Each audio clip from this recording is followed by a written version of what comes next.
जय श्री स्वामिनारायण विद्यार्थी मित्रों, श्री स्वामिनारायण विद्यापीठ रापर वागड़ कच्छ वती अखियाणी रवजी हूँ आप सर्वे विद्यार्थी मित्रों फरी एकवार हार्दिक स्वागत करूँ छूँ। आजनो आपणो विषय है वाणिज्य व्यवस्था अने संचालन अने आपणे जे आगळ पाठ जोता था ए छे धंधाकीय व्यवस्थाना स्वरूपो बे। तो एनी अंदर आगळना बे जे आपणे पॉइंट चर्चा करी अने आज आपणे धंधाकीय कंपनी जे छे एमां कंपनीना अलग अलग प्रकार है। तो आ प्रकार विषे आज आपणे जोवाना छीए। तो जे अलग अलग प्रकार है एमां मुख्य जे छे ए छे खास कायदा द्वारा अस्तित्वमां आवती कंपनी, सभ्य संख्यानी दृष्टिए, वर्चस्वनी दृष्टिए अने नोंधणीना स्थाननी दृष्टिए जे अलग अलग प्रकार है। तो पहलो आपणे जोईए के खास कायदा द्वारा अस्तित्वमां आवती कंपनी के संसद द्वारा अथवा विधानसभा द्वारा जे केन्द्र लेवलनी हशे तो ए हशे संसदना कायदा द्वारा, अथवा राज्यनी कोई पण कंपनी हशे तो ए विधानसभाना खास कायदा द्वारा अस्तित्वमां आवती कंपनी। एना उदाहरण आपणे लेवा होय तो जे आरबीआई छे, reserve bank of India, LIC life insurance corporation of India, तो आ खास कायदा द्वारा अस्तित्वमां आवती कंपनी छे। एटले खास कायदा द्वारा अस्तित्वमां आवती कंपनी छे।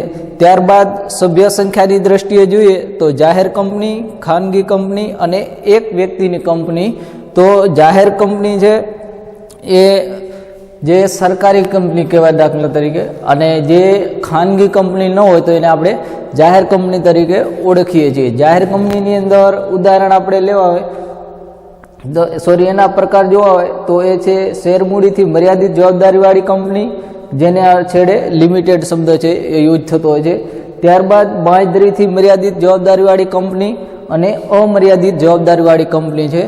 तो जाहेर कंपनी होय तो एना शेर छे ए जाहेर जनताने ए खरीदवा माटे आमंत्रण आपी शके छे, अथवा जाहेर कंपनीना जे शेर छे ए आम जनता छे ए पोताने जेटली पब्लिक छे तो एने पोते आमंत्रण आपी शके छे अने जेटला शेर खरीदवा मांगते होय तो जाहेर जनता छे खरीदी शके छे। अने जे एना शेर खरीदेला छे ए शेरनी फेरबदली करवी होय तो ए सरळताथी करी शके छे। टूंकमां एनी जे शेरनी फेरबदली छे तो एना उपर कोई पण प्रकारनुं नियंत्रण आवेલું होતું નથી। तो जाहेर कंपनीना शेर छे जाहेर जनता छे खरीदी शके छे।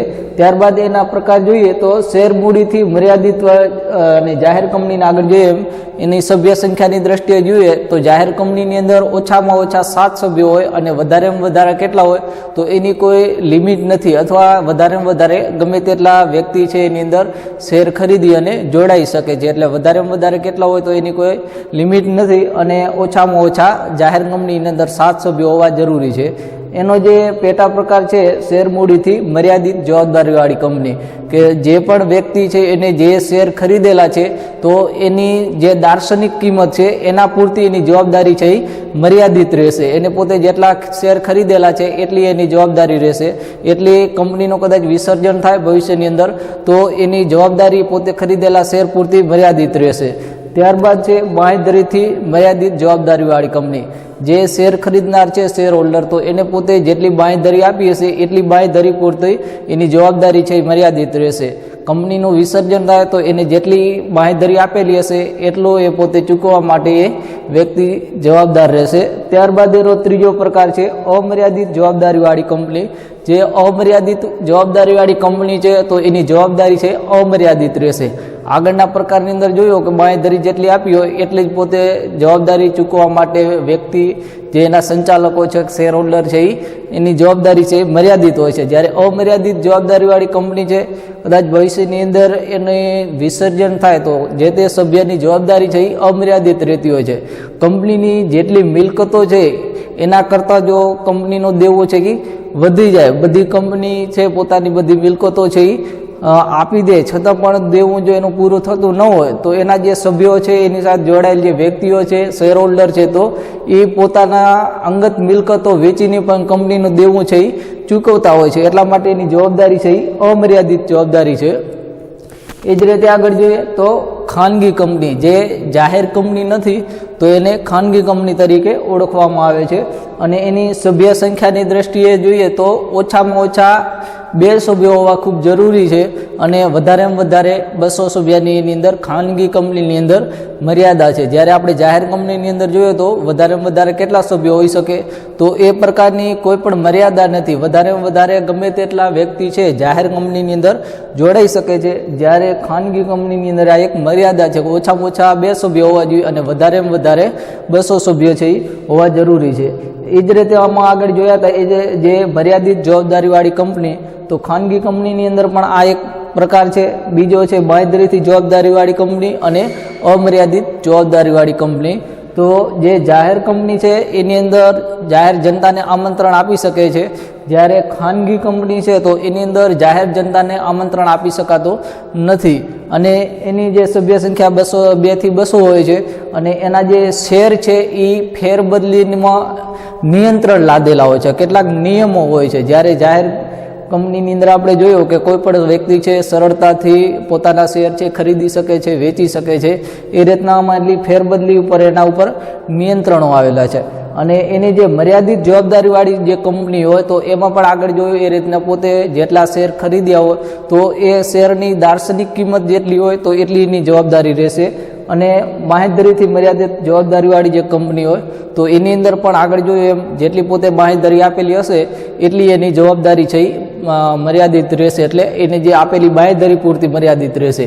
અને જે બાંહેધરીથી મર્યાદિત કંપની હોય તો એના છેડે છે પ્રાઇવેટ શબ્દ જે લાગશે। બાંહેધરીથી મર્યાદિત મૂડીવાળી જે કંપની હશે તો જે એનું નામ હશે તો એના છેડે પ્રાઇવેટ શબ્દ લખેલો હોય છે, અને જે જાહેર કંપની હશે તો એના છેડે લિમિટેડ શબ્દ લખેલો હશે, જે બાંહેધરીથી મર્યાદિત જવાબદારીવાળી કંપની હશે। ત્યારબાદ અમર્યાદિત જવાબદારીવાળી કંપની, તો એના છેડે પણ પ્રાઇવેટ લખેલું હોય છે અને એની જવાબદારી છે એના સભ્યોની શેરહોલ્ડરોની અમર્યાદિત હોય છે। જ્યારે આગળ જોઈએ એ રીતના કોઈ પણ કંપનીનું વિસર્જન થાય તો એના જે સભ્યો છે એની બધી જ જવાબદારી ચૂકવવા માટે જવાબદાર ઠરતા હોય છે। કંપનીની બધી મિલકતો વેચી દેવા છતાં કોઈ પણ પ્રકારની એને જો દેવું છે એ પૂરું થતું ન હોય તો એના જે શેર હોલ્ડર છે એના સભ્યો છે પોતાની અંગત મિલકતો વેચીને પણ એનો દેવું છે એને ચૂકવવાનું હોય છે, એટલે એની જવાબદારી છે એ અમર્યાદિત જવાબદારી હોય છે। પછી એક વ્યક્તિની કંપની, તો એક વ્યક્તિની કંપનીની અંદર એક જ વ્યક્તિ હોય છે અને એની સાથે જે વ્યક્તિ એનો સંચાલક મંડળનો સભ્ય હોય તો એની સાથે કરાર કરી અને એને એની સાથે જોડાઈ શકે છે। જે આગળનો કંપની ધારો 1956 હતો તો એની અંદર એક વ્યક્તિની કંપનીની કોઈ પણ પ્રકારની જોગવાઈ હતી નહીં। જે નવો કંપની ધારો 2013ની અંદર આવ્યો તો ત્યારથી આજે એક વ્યક્તિની કંપની છે એ અસ્તિત્વમાં આવી છે અને એક વ્યક્તિની સ્થાપના વખતે જે આવેદનપત્ર છે અને નિયમન પત્ર છે તો રજિસ્ટ્રાર સમક્ષ એ રજૂ કરવું પડે છે અને એક વ્યક્તિ છે એમાં જોડાઈ અને એનો જે સંચાલન વગેરે છે એ કરતા હોય છે અને એક વ્યક્તિ એમાં હોય છે, એટલે એક કંપની છે ખાનગી પણ હોય છે। ત્યારબાદ આગળ જોઈએ વર્ચસ્વની દ્રષ્ટિએ, તો સરકારી કંપની, શાસક કંપની અને ગૌણ કંપની। તો સરકારી કંપની કોને કહેવાય, તો જેના શેર છે એ 51% છે શેર મૂડી પોતે ધરાવતી હોય। એ શેર મૂડી છે એ કોઈ પણ કેન્દ્ર સરકાર ધરાવે અથવા રાજ્ય સરકાર ધરાવે અથવા કેન્દ્ર સરકાર અને રાજ્ય સરકાર, એક રાજ્ય સરકાર અથવા એક કરતાં વધારે રાજ્યો સાથે મળી અને એની મૂડી છે એ 51% છે ધરાવતી હોય તો એ સરકારી કંપની છે। અને એક કરતાં વધારે રાજ્યો છે એ પણ શેર મૂડી 51% કરતાં વધારે ધરાવતી હોય તો એ સરકારી કંપની તરીકે ઓળખાય છે। ટૂંકમાં જે 100% શેર છે એમાં બહુમતી શેર ધરાવવાની જે જવાબદારી છે અથવા જે કેન્દ્ર સરકાર કે રાજ્ય સરકાર પાસે સંચાલન કરવાની જે એની પાસે ક્ષમતા હોય અથવા 51% શેર મૂડી પોતાની પાસે રાખી અને સંચાલન છે એ પોતાના હાથમાં રાખે છે, એટલા માટે એને સરકારી કંપની તરીકે ઓળખવામાં આવે છે। એના આપણે ઉદાહરણ જોવા હોય તો બેલ છે, અશોક હોટલ્સ લિમિટેડ છે, તો આ સરકારી કંપની છે જેની શેર મૂડી છે એ જે તે રાજ્ય સરકાર અથવા જે દેશની જે કેન્દ્ર લેવલની જે સરકાર છે એની પોતાની પાસે રાખે છે અને સંચાલન છે એ પોતા દ્વારા થતું હોય છે, એટલા માટે એને સરકારી કંપની તરીકે ઓળખવામાં આવે છે। ત્યારબાદ શાસક કંપની, કે જે કંપની છે એ કોઈ પણ કંપનીના 50% કરતાં વધારે શેર પોતે ધરાવે અને જે સંચાલન કરવાની જે ક્ષમતા છે એ પોતાની પાસે રાખે તો એને શાસક કંપની કહેવામાં આવે છે, કે જે તે કંપનીઓ એ કોઈ પણ બીજી કંપનીના શેર ધરાવે પણ એ શેર કેટલા, જે 50% શેર છે એના કરતાં વધારે, એટલે પોતે જે પણ સંચાલન કરવાના વ્યક્તિઓ છે એની નિમણૂક કરવાનો અધિકાર છે એ પોતાની પાસે રાખે તો એને શાસક કંપની તરીકે ઓળખવામાં આવે છે. ત્યારબાદ છે ગૌણ કંપની. તો જે શાસક કંપનીની નીચે આવેલી કંપની હોય તો એને ગૌણ કંપની કહેવામાં આવે છે. એના 50% કરતાં વધારે શેર છે એ શાસક કંપની ધરાવતી હોય, એની અંદર સંચાલન કરવાનો જે નિમણૂક કરવાનો વ્યક્તિઓને સંચાલન કરવા માટેના વ્યક્તિઓનો અધિકાર છે એ શાસક કંપની પાસે હોય તો એને ગૌણ કંપની તરીકે ઓળખવામાં આવે છે. ત્યારબાદ નોંધણીની સ્થાનની દ્રષ્ટિએ એના બે અલગ અલગ પ્રકાર છે. એક છે ભારતીય કંપની અને બીજી છે વિદેશી કંપની.